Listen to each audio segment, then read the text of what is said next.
બાળકોના બ્રેઇનના ડેવલપમેન્ટ માટે દરેક મમ્મી પાપા ચિંતિત હોય છે, પણ શું તમે જાણો છો કે બાળકોના બ્રેઇન ડેવલપમેન્ટ માટે એક સૌથી પાવરફુલ એલિમેન્ટ છે અને એ છે ફિઝિકલ એક્ટિવિટી. યસ દોસ્તો, જે જગ્યા પર ફિઝિકલ એક્ટિવિટી છે, ફિઝિકલ મૂવમેન્ટ છે, એ જ જગ્યાએ બ્રેઇન છે. એક્ઝામ્પલ, પ્લાન્ટ છે, એ પ્લાન્ટ લિવિંગ સ્પીશીઝ છે, પરંતુ એને બ્રેઇન આપવામાં આવ્યું નથી.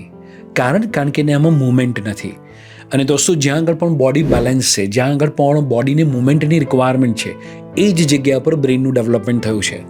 અને હ્યુમન બિંગ અને જે પણ એનિમલ્સ જે વધારે ફાસ્ટ મૂવ કરે છે, એ એનિમલ્સ અને એ હ્યુમન બિંગ્સ, એમનું બ્રેઇનનું ડેવલપમેન્ટ વધારે સારું થયું છે. અને આ બાબતે, આ રિસર્ચ પરથી, આ ઓબ્ઝર્વેશન પરથી as a mother, as a father, આપણે શું શીખવું જોઈએ અને આપણે શું ફોલો કરવું જોઈએ? તો પહેલી વસ્તુ, બાળકનું જેટલું પણ વધારે બ્રેઇન ડેવલપ કરવા માંગો છો, આજથી જ બાળકની ફિઝિકલ એક્ટિવિટી એટલી બધી વધારી દો.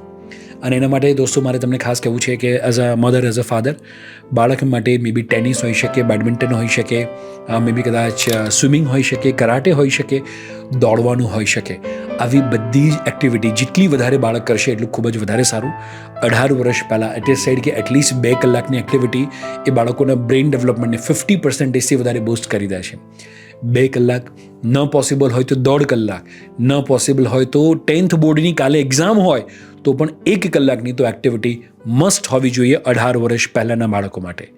શું આપ મને પ્રોમિસ કરો છો? તો જલ્દીથી કોમેન્ટની અંદર પ્રોમિસ લખો. અને આવી જ પાવરફુલ પેરેન્ટિંગ અને ચાઇલ્ડ ડેવલપમેન્ટની ટિપ્સ જાણવા માટે આજથી જ મને ફોલો કરવાનું શરૂ કરો.